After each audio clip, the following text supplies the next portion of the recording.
Aujourd'hui, on se retrouve pour l'épisode 45 et nous allons parler de l'innovation et des grandes découvertes scientifiques qui ont transformé le monde. Ce vendredi 26 avril marque aussi la journée mondiale de la propriété intellectuelle. Pour cet épisode, la citation du jour est de Isaac Newton et la chanson du jour est de Jay-Z et Alicia Keys. Bonjour et bienvenue dans Marvelous Life, le podcast pour vous motiver et vous rappeler que vous avez tout ce qu'il faut pour vivre la vie merveilleuse dont vous rêvez. Je m'appelle Benoît Morin et je serai accompagné par ma sœur Aurélie. Ensemble, nous avons créé l'entreprise Morewings et le journal Bien-être Apollon afin d'aider chacun de nous à devenir une personne plus heureuse et plus épanouie. On se retrouve chaque matin du lundi au vendredi pour faire le plein de motivation le temps d'un espresso. Merci d'être avec nous, on vous souhaite une bonne écoute. Pour la citation du jour, Isaac Newton a dit « J'ai vu plus loin que les autres parce que je me suis juché sur les épaules des géants ». Newton, malgré ses contributions révolutionnaires à la physique, aux mathématiques ou encore à l'astronomie, considérait que ses découvertes n'étaient possibles que grâce aux fondements établis par ses prédécesseurs. Isaac Newton est né le 25 décembre 1642 dans le hameau de Woolsthorpe, en Angleterre, et il est mort le 20 mars 1727 à Kensington, un quartier de Londres, à l'âge de 84 ans. Newton a posé les fondations de la physique moderne. Vivant à une époque où la science et la magie étaient souvent entrelacées, Newton a réussi à distinguer le vrai de la superstition, établissant des principes qui régissent non seulement le mouvement des objets sur Terre, mais aussi celui des corps célestes. Sa loi de la gravitation universelle, sa formulation des 3 lois du mouvement, et son travail révolutionnaire en optique, en calcul et en mathématiques témoignent de sa capacité exceptionnelle à voir au-delà de l'ordinaire, à questionner les fondements mêmes de la réalité. Au-delà d'être un homme de science, Newton a été membre du Parlement d'Angleterre sur un total de 20 ans, répartis entre 1689 et 1720. Son œuvre la plus célèbre, les Principia Mathematica, publiée en 1687, reste l'un des plus grands travaux scientifiques jamais écrits. Dans cet ouvrage, Newton a non seulement proposé les lois du mouvement et de la gravitation universelle, mais il a également posé les bases de la mécanique classique, pavant la voie à des siècles de découvertes scientifiques. Isaac Newton n'est pas seulement le père de la physique moderne, mais il est aussi un symbole de la quête incessante de l'humanité pour comprendre l'univers. Sa vie et son héritage rappellent que chaque question résolue en soulève de nouvelles, et que chaque réponse nous rapproche un peu plus des secrets les plus profonds de la nature. À ce sujet, Isaac Newton disait que « Ce que nous savons est une goutte d'eau, ce que nous ignorons est l'océan ». En disant cela, Newton nous rappelle que la place pour la création et l'innovation est infinie, et que cette humilité face à l'étendue de l'ignorance est ce qui pousse à l'exploration et à la découverte, nous rappelant l'importance de continuer à innover encore et toujours. Comme on l'a vu avec Isaac Newton, l'innovation est surtout le résultat d'une longue chaîne de découvertes, d'idées et d'expérimentations. Les travaux antérieurs fournissent la base sur laquelle les nouvelles idées peuvent être testées et développées. Malgré tout, on peut reprendre les propos de Marie Curie qui nous a prévenus en disant « J'ai appris que la voie du progrès n'était ni rapide ni facile ». Marie Curie, une des femmes scientifiques les plus influentes de toute l'histoire, est née Maria Sklodowska le 7 novembre 1867 à Varsovie, dans ce qui était alors le royaume de Pologne dans l'Empire russe. Elle a brisé les barrières non seulement de genre, mais aussi de disciplines scientifiques, forgeant un héritage qui perdure bien au-delà de sa propre vie. Marie Curie est surtout connue pour ses recherches pionnières sur la radioactivité, un terme qu'elle a elle-même inventé. Avec son mari, Pierre Curie, elle a découvert 2 éléments chimiques, le polonium et le radium.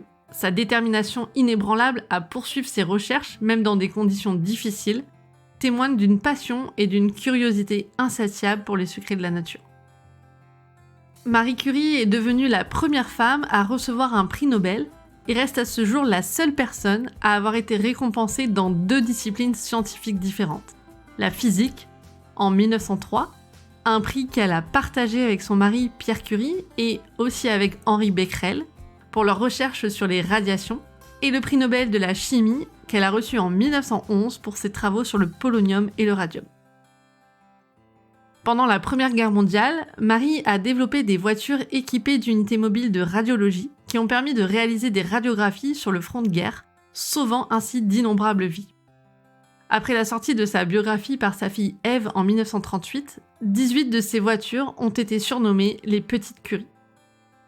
La vie de Marie Curie est un témoignage de l'impact durable que peut avoir la passion combinée à la persévérance. Elle a ouvert des portes pour les générations futures de scientifiques, en particulier pour les femmes. Son décès le 4 juillet 1934, des suites d'une anémie aplastique à l'âge de 66 ans, a probablement été causé par son exposition prolongée aux radiations. Au sujet de l'innovation, Albert Einstein, dont on a parlé dans l'épisode 43 sur la créativité au service de la santé, nous a prévenu que l'innovation impliquait une véritable remise en question. Il a notamment dit « Nous ne pouvons pas résoudre nos problèmes avec la même pensée que nous utilisions lorsque nous les avons créés. » Il met ainsi en lumière le besoin d'innovation dans notre approche des problèmes. Selon lui, le progrès nécessite un changement de perspective, une innovation dans notre façon de penser pour surmonter les défis auxquels nous sommes confrontés. Toutes ces citations nous invitent ainsi à embrasser l'inconnu, à repenser nos approches face aux problèmes et à cultiver une passion inlassable pour la découverte. Comme on l'a dit en introduction, le 26 avril est célébrée la Journée mondiale de la propriété intellectuelle, et ce, depuis l'an 2000. Selon l'INPI, l'Institut national de la propriété industrielle, la propriété intellectuelle regroupe la propriété industrielle et la propriété littéraire et artistique. La propriété industrielle a plus précisément pour objet la protection et la valorisation des inventions, des innovations et des créations. À présent, pour le challenge du jour, nous voulions vous partager non pas une, mais 2 astuces pour vous mettre dans les meilleures dispositions afin de décupler votre créativité. La première consiste à intégrer la curiosité à votre routine. La curiosité mène à l'exploration et à la découverte des éléments clés de la créativité. Développez une routine quotidienne ou hebdomadaire où vous vous engagez à apprendre quelque chose de nouveau. Vous pouvez simplement choisir de lire sur un sujet que vous ne connaissez absolument pas, comme par exemple la bioluminescence naturelle que peuvent produire les lucioles et les méduses, ou encore les villes perdues aux yeux du monde occidental et redécouvertes longtemps après comme le Machu Picchu au Pérou. Cela pourrait aussi être d'expérimenter une nouvelle technique artistique ou simplement de prendre un chemin différent lors de votre promenade. L'objectif est de sortir de votre zone de confort et d'exposer votre esprit à de nouvelles idées et expériences. La seconde astuce consiste à créer un espace pour l'erreur. L'un des plus grands freins à la créativité est la peur de l'échec. Pour devenir plus créatif, il est essentiel de reconnaître que l'erreur fait partie intégrante du processus créatif.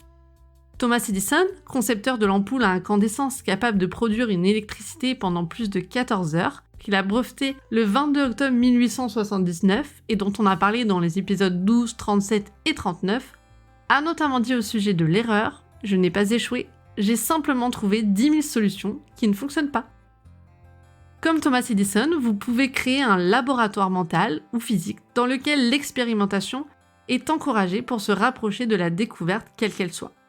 Ce laboratoire peut correspondre à un journal, un carnet de croquis, ou un espace de travail dédié à vos essais sans crainte d'échouer. Pour aujourd'hui, la chanson du jour est Empire State of Mind de Jay-Z et Alicia Keys. Jay-Z et Alicia Keys sont 2 artistes new-yorkais qui ont collaboré sur ce tube planétaire, un hymne intemporel à la ville de New York. Dans Empire State of Mind, ils chantent « À New York, jungle de béton où les rêves se font, il n'y a rien que tu ne puisses pas faire. Maintenant que tu es à New York, ces rues te feront te sentir tout neuf. Les grandes lumières vont t'inspirer. » En conclusion, les plus grandes avancées dont l'humanité a pu profiter sont le fruit de la recherche d'innovation au prix de nombreuses tentatives et d'échecs. Pour maximiser sa créativité, il est important d'être à la recherche d'inspiration et de faire preuve de persévérance face à l'adversité. Si cet épisode vous a plu, on vous invite à commenter, aimer, donner une note ou le partager pour nous aider à faire grandir ce podcast. Merci pour votre écoute et votre soutien. On se retrouve dès lundi pour un nouvel épisode où on va parler de santé et sécurité au travail. On vous souhaite un bon week-end et n'oubliez pas votre Marvelous Sunday. À lundi!